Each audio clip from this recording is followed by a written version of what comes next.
can start after Marcy.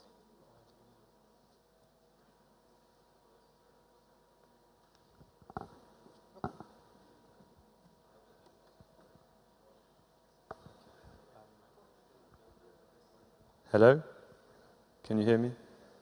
Okay, great. My name is Sacha. I'm here on behalf of Hive, and I'm here to talk about gardens, which is what I would say fulfilling the promise of effective on-chain governance. The Chinese have a proverb that goes, when the wise man points at the moon, the fool looks at the finger. And I think this is a proverb that applies particularly well to DAOs. It's easy to get excited about all the possibilities that DAOs can enable.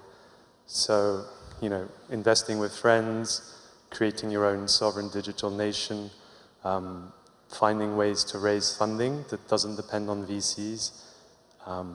There are many other things to get excited about.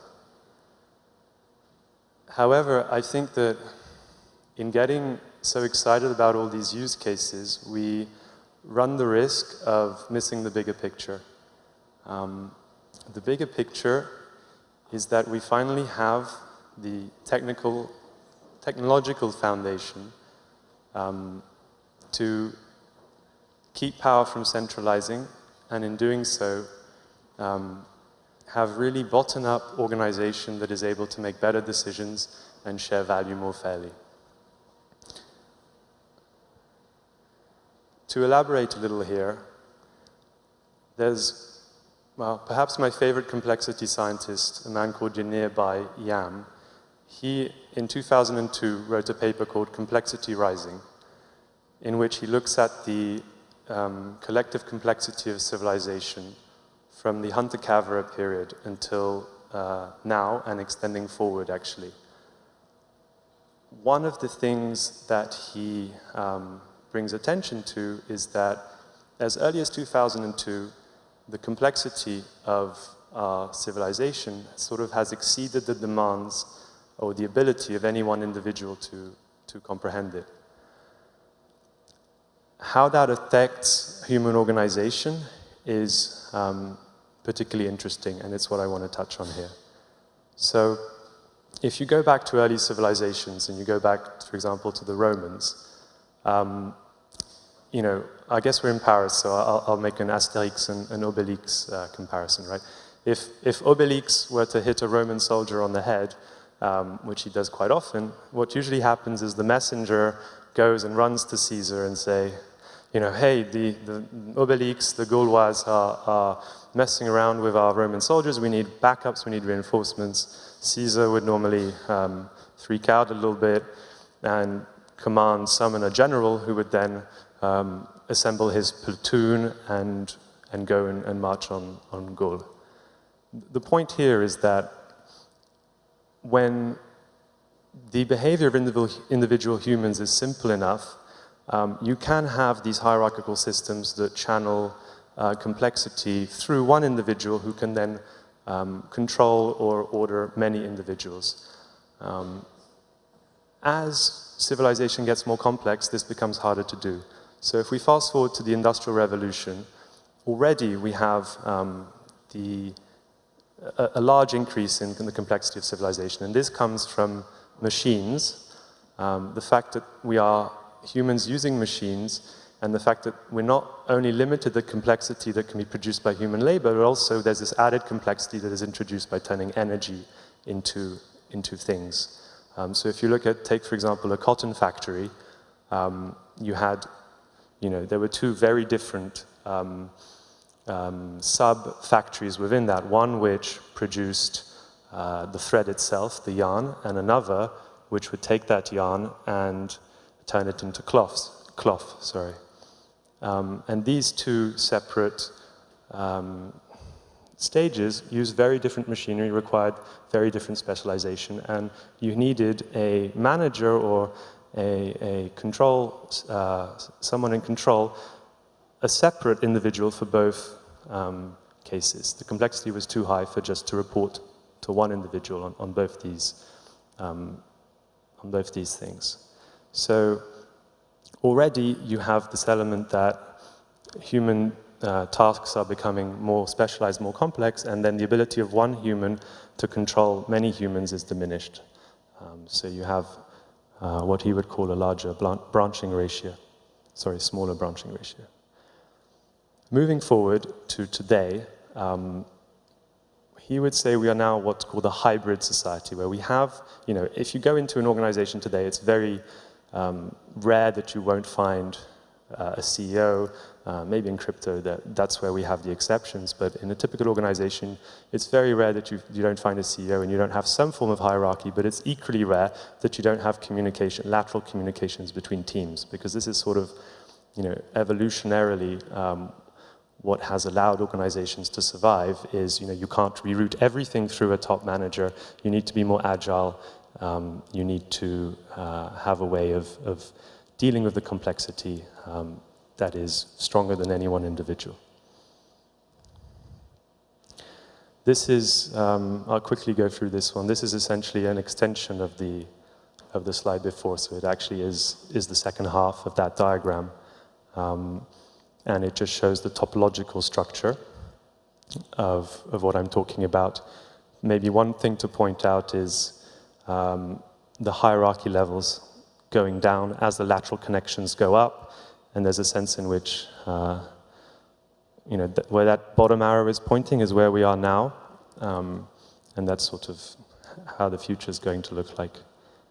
So there's a sense in which we're going back in time from a hierarchy perspective. One of the interesting predictions from his paper in 2002 was, among the possible future organizational structures are fully networked systems where hierarchical structures are unimportant. And I would argue that Bitcoin is, 6 years later, is that prediction coming to life. So I would say Bitcoin is the first fully networked system, and in that sense I would also, that's what I think of a DAO as well, so I would make that link.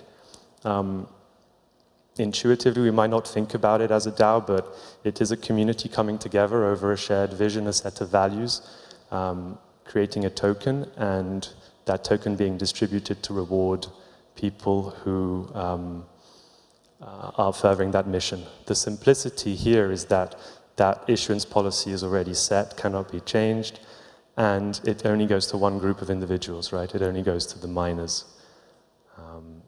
So you don't need a formal governance structure when you have such a simple issuance policy.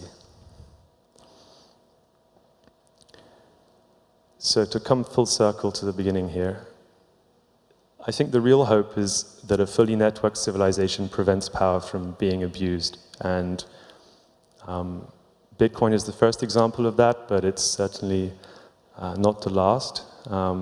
But to read out a quotation from one of my favorite films, this film is Il Gatto Pardo, The Leopard, which is set in, it's a Visconti movie set in late 19th century Sicily during the unification of Italy. And from the perspective of an aristocratic family called the Salinas, who are worried that they are going to be made irrelevant because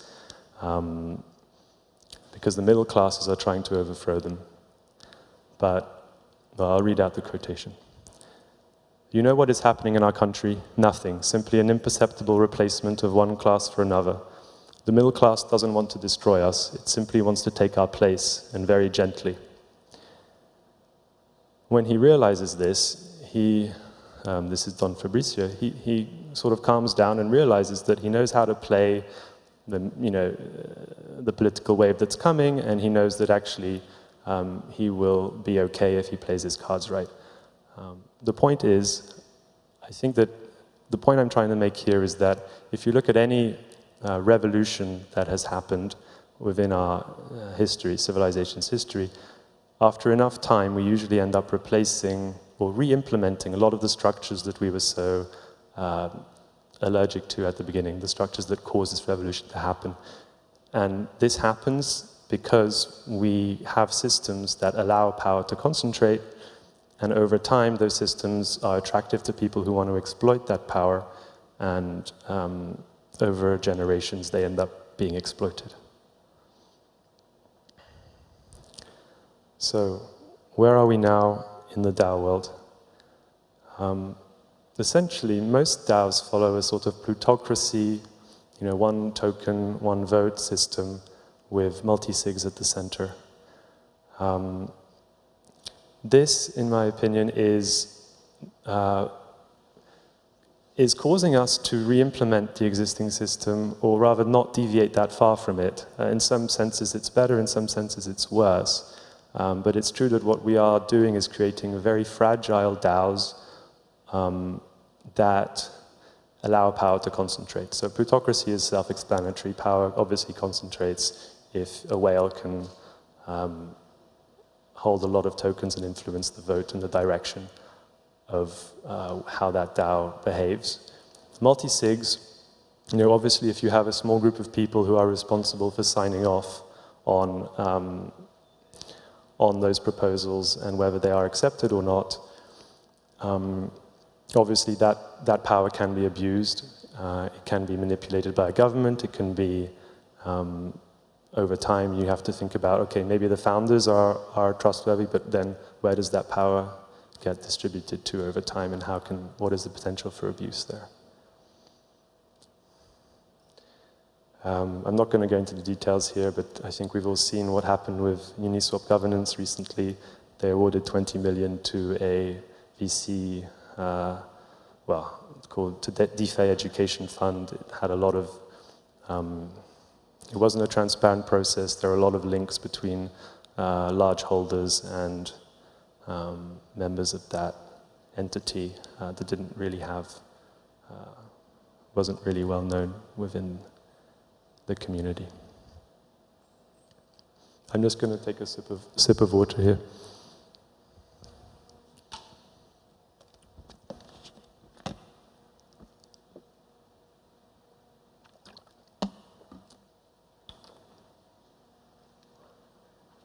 Okay, so how do we fix this?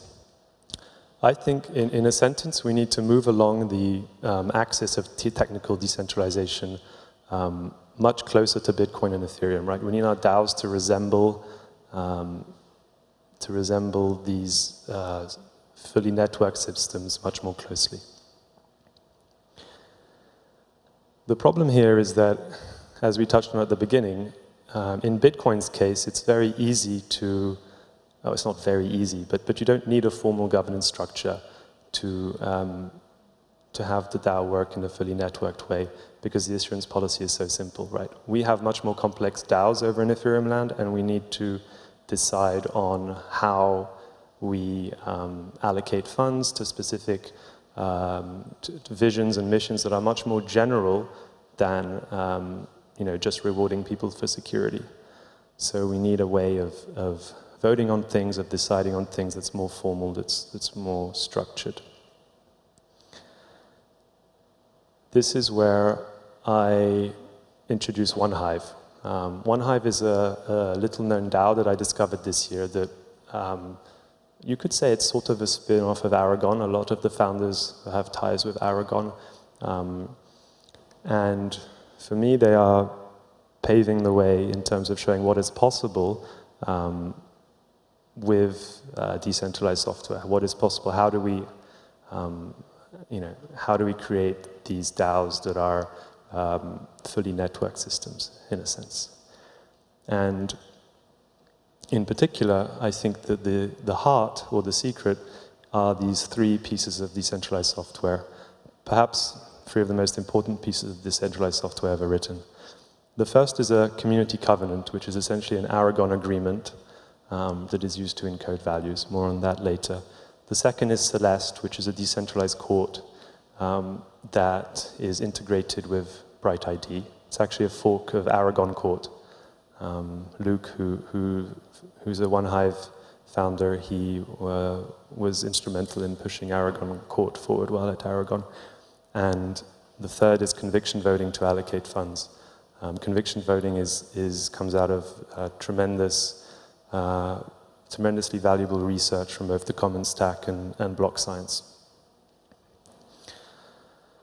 So to zoom in a bit on the community covenant, this is a general, this is the One Hive covenant. It's just a general text that explains what our standards are, what sort of proposals are acceptable, what our mission is, what our values are, what our, why we're here. It also explains what sorts of proposals are not acceptable.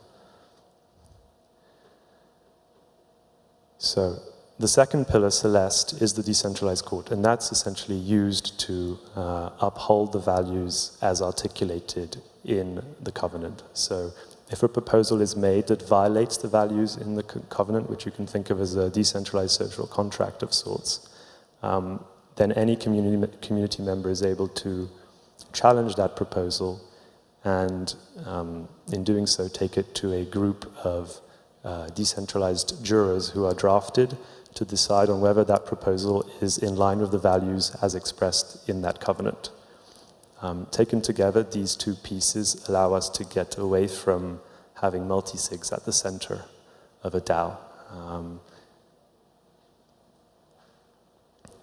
The third piece, conviction voting, is what I would call the heart of a garden. This is a really interesting new voting system for many, and essentially, I mean, you could spend the whole talk explaining the intricacies of this, and I'm not going to do it, but a few of the key takeaways are proposals. The community doesn't need to come to consensus on anything. Proposals simply need enough support to pass, and the fewer funds they ask for, the less support they need. I think this allows for a sort of complex organism DAO structure to take place, one in which small token holders can ask for a small amount of funds to experiment with things at the edges, and if those experiments prove fruitful to the community, they don't need that much support to start experimenting, to start releasing funds, but if those experiments start proving fruitful, they can come back and request more funds, and the community will support them more fully, and these experiments can turn into fully fledged teams within a community itself. And we've seen that happen at One Hive many times. Another interesting element to highlight is a time element. So it's, although, if you have more tokens, you do have more weight, there's also an element that if you stake, so what we're doing is actually staking tokens on proposals within this system, and the longer you stake your tokens on a proposal, the more weight is given to that proposal. So there's this time element that rewards persistence and consistency. One final thing worth highlighting here is that you can support many proposals in parallel. It's not about binary decision making. You can say, you have A, B, C, D, E. Rather than voting yes or no on all of these options, you actually say, I really like E, I like D slightly less, C I'll also support, A friend has said that this is useful for them, I'll put a little bit there, and B I don't care about. And you just fix that when you sign on and you view your DAO's interface, and those, you can think of it as like running water coming out of a tap and jumping into these boxes, into these buckets. The longer you keep those preferences, the more conviction they accrue, the more weight they are given. So the UX is sort of simplified to just showing up and supporting things you care about. There's no downvoting. A benefit of that is that whales can't drown out the voice of the community. So, why we're here?